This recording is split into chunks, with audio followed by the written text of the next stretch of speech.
Selamat malam dan salam untuk kita semua. Perkenalkan, nama lengkap saya Mauricia Asmirandy Mulia, bisa disapa Rice. Saya prodi akuntansi dan saya berasal dari kampus Universitas Cokroaminoto Yogyakarta. Dan di sini saya ingin mewawancarai salah satu mahasiswa dari kampus UPY. Dan untuk memperjelas, saya mempersilahkan narasumber untuk memperkenalkan diri. Oke. Terima kasih saudara Rice yang sudah memilih saya sebagai narasumber. Assalamualaikum warahmatullahi wabarakatuh. Selamat malam. Perkenalkan, nama saya Ali Mansur Monesa, asal Maluku, Kota Ambon. Kuliah di Universitas PGRI Yogyakarta, jurusan Pendidikan Bahasa dan Sastra Indonesia. Untuk itu saya kembalikan ke saudara Rice. Oke, baik, Kak. Dan untuk mempersingkatkan waktu, langsung saja. Nanti di sini ada beberapa pertanyaan yang nanti akan Kakak jawab. Pertanyaan pertama, jelaskan Pancasila secara bahasa. Oke. Pancasila secara bahasa. Secara bahasa ada dua bentuk yang kemudian harus kita perhatikan. Ada secara etimologi dan secara terminologi. Secara etimologi atau secara arti kata dan secara terminologi atau secara definisi. Pancasila secara terminologi atau secara arti kata berasal dari kitab Sutasoma Bahasa Sanskerta, terbagi atas dua kata yaitu panca dan sendi. Panca yang artinya kekuatan dan sendi artinya lima titik, yang dimana secara terminologi atau secara definisi Pancasila merupakan 5 kekuatan dasar di negara kesatuan Republik Indonesia yang kemudian disepakati oleh para founding father kita untuk menjadikan Pancasila sebagai dasar negara. Oke, saya kembalikan kepada saudara Rice. Ya, baik. Pertanyaan yang kedua ya, Kak. Pancasila menurut Kakak itu seperti apa? Atau apa itu Pancasila menurut Kakak?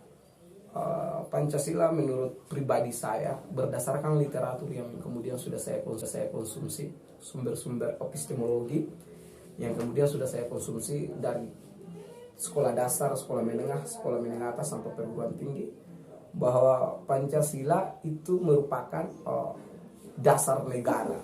Pancasila merupakan salah satu falsafah bangsa. Filosofi Pancasila itu adalah tujuan daripada keinginan negara kesatuan Republik Indonesia. Oke, saya kembali ke saudara Rice. Ya, pertanyaan yang ketiga, Kak. Sebutkan sila-sila dalam Pancasila mulai dari sila pertama sampai sila terakhir. Yang pertama, sila dalam Pancasila, satu ketuhanan yang Maha Esa. Artinya bahwa Tuhan itu hanya satu, tidak ada dua dan tiga. Ketuhanan yang Maha Esa. Kedua, kemanusiaan yang adil dan beradab. Dia mempresentasikan bahwasanya setiap manusia harus adil dan beradab. Yang ketiga, persatuan Indonesia, bahwa yang tadi katakan bahwa Pancasila dalam sila ketiga dia berbicarakan tentang suatu kekuatan untuk kemudian menyatukan seluruh masyarakat Indonesia. Yang keempat, kerakyatan yang dipimpin oleh hikmat kebijaksanaan dalam permusyawaratan perwakilan. Dalam Pancasila mengiyakan untuk satu pemimpin yang kemudian memegang semua amanat para rakyat. Yang kelima adalah keadilan sosial. Pancasila bagaimana dalam prakteknya menjawab semua persoalan kesetaraan dalam hal ekonomi maupun pendidikan yang kita kenal dengan sila kelima, yaitu keadilan sosial. Saya kembalikan. Oke, baik. Sebutkan sila keempat. Sila keempat, kerakyatan yang dipimpin oleh hikmat kebijaksanaan dalam permusyawaratan perwakilan. Artinya kerakyatan suatu kekuasaan yang kemudian diduduki dan dimiliki oleh seorang pemimpin dan diangkat berdasarkan musyawarah mufakat sesuai dengan hukum secara konstitusional yang ada di negara ini. Jadi ketika kerakyatan yang dipimpin berarti satu pemimpin yang kemudian mengakomodir semua amanat, semua keluhan, semua pesan daripada masyarakat negara kesatuan Republik Indonesia. Hikmah yang artinya pemimpin ini punya tugas untuk kemudian menjalankan kebenaran sesuai dengan amanah Pancasila dan undang-undang sebagai dasar negara. Saya kembalikan. Pertanyaan yang keempat ya, Kak. Apakah Kakak sepakat bahwa kalau dasar negara kita adalah Pancasila, Coba kakak jelaskan jika memang kakak sepakat, dan coba kakak jelaskan juga jika kakak tidak sepakat. Saya sepakat karena berdasarkan historikal bangsa ini bahwasanya Pancasila itu adalah beberapa pikiran dari Muhammad Yamin ataupun Insinyur Soekarno, founding father kita, yang kemudian berbicara memikirkan konsep bagaimana cara untuk kemudian mengkukuhkan dan menyatukan seluruh masyarakat Indonesia dari Sabang sampai Merauke. Sebelum kemerdekaan kita kenal, kita ada yang namanya RIS. Sebelum keris itu kita dijajah dengan beratus-ratus tahun, tapi dengan semangat Pancasila, dengan semangat para founding father kita, maka dari Sabang sampai Merauke mengaku bersatu untuk kemudian menjadi satu negara kesatuan yang berbentuk republik yang sekarang kita kenal dengan Negara Kesatuan Republik Indonesia. Kalaupun Pancasila itu bukan dasar negara, kita lihat dulu alasannya apa, filosofinya apa sehingga Pancasila tidak disebut sebagai satu dasar negara. Tapi kalau secara pribadi saya menyepakati dan saya sepakat ketika Pancasila adalah satu dasar negara yang kemudian dikonsepkan oleh para founding father kita. Tinggal bagaimana oknum atau pemegang rejim saat ini menjalankan tugas sebagai seorang pionir di negara ini, menjauhi Pancasila dan menjelaskan amanat tugasnya sesuai dengan amanat Pancasila dan undang-undang. Saya kembalikan. Oke, pertanyaan selanjutnya Kak. Bagaimana pendapat Kakak apabila Pancasila atau dasar negara kita diganti? Pancasila mau diganti atau tidak itu kan bisa dicek. Sebagai negara hukum, negara yang punya background hukum, maka harus kembali pada konstitusi secara nasional. Kembali mengecek aturan-aturan yang ada, apakah Pancasila bisa diubah atau tidak. Kalau bisa diubah, maka syarat-syaratnya ini. Pancasila mau diubah dan tidaknya itu ada di dalam konstitusi. Yang tidak bisa diubah itu pembukaan. Tapi kalau Pancasila mau diubah, maka ceklah di konstitusi. Kalau ada persyaratan untuk diubah, berarti Pancasila bisa diubah. Maka tidak ada pendapat awam dari saya, tapi saya menyarankan bahwasannya ketika Pancasila mau diubah harus kembali pada aturan, yaitu hukum secara konstitusional. Saya kembalikan. Oke, baik. Pertanyaan ke-8 ya Kak. Apa arti dan makna pada burung Garuda? Burung Garuda itu melambangkan kebesaran dan kekayaan bumi pertiwi Negara Kesatuan Republik Indonesia.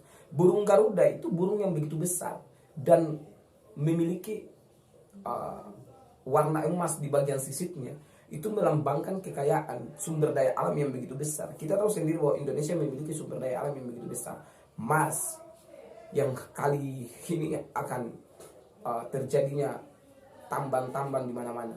Nah, kemudian burung Garuda juga memiliki berjumlah sisik yang kemudian sisiknya itu sama dengan tahun kelahiran Negara Kesatuan Republik Indonesia 1945. Itu ada pada jumlah sisik di dalam tubuh burung Garuda. Dan kepala burung Garuda kenapa balik ke kanan? Karena secara filosofi literatur yang kita baca bahwasanya ke kanan melambangkan satu filosofi kebenaran. Dan secara universal bisa kita batasi bahwasanya burung Garuda adalah representasi daripada kekayaan dan keluasan Negara Kesatuan Republik Indonesia. Saya kembalikan. Pertanyaan selanjutnya Kak. Ini sudah pertanyaan terakhir Kak. Bagaimana contoh konkret penerapan Pancasila pada zaman sekarang? Contoh konkret penerapan Pancasila. Saya rasa Pancasila belum dijalankan secara 100% ya. Secara pribadi, secara penilaian saya selama ini. Bahwasannya dari berbagai macam pendidikan, perekonomian, bahkan persoalan-persoalan lain. Contoh konkret Pancasila. Seandainya dalam pendidikan saat ini kan banyak orang miskin yang kemudian tidak bersekolah karena tidak punya uang buat kemudian sekolah.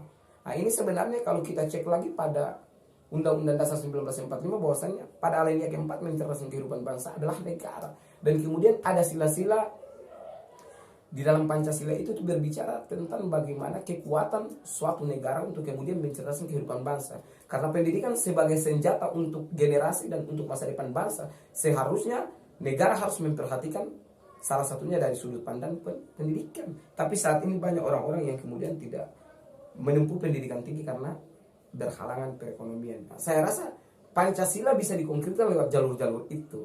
Karena di dalam pasal-pasal pun menjelaskan bahwasanya sebagai anak negeri, sebagai generasi layak mendapatkan pendidikan. Nah, itu adalah tugas suatu negara sebagai negara kesatuan Republik Indonesia yang sudah merdeka. Itu adalah tugas negara.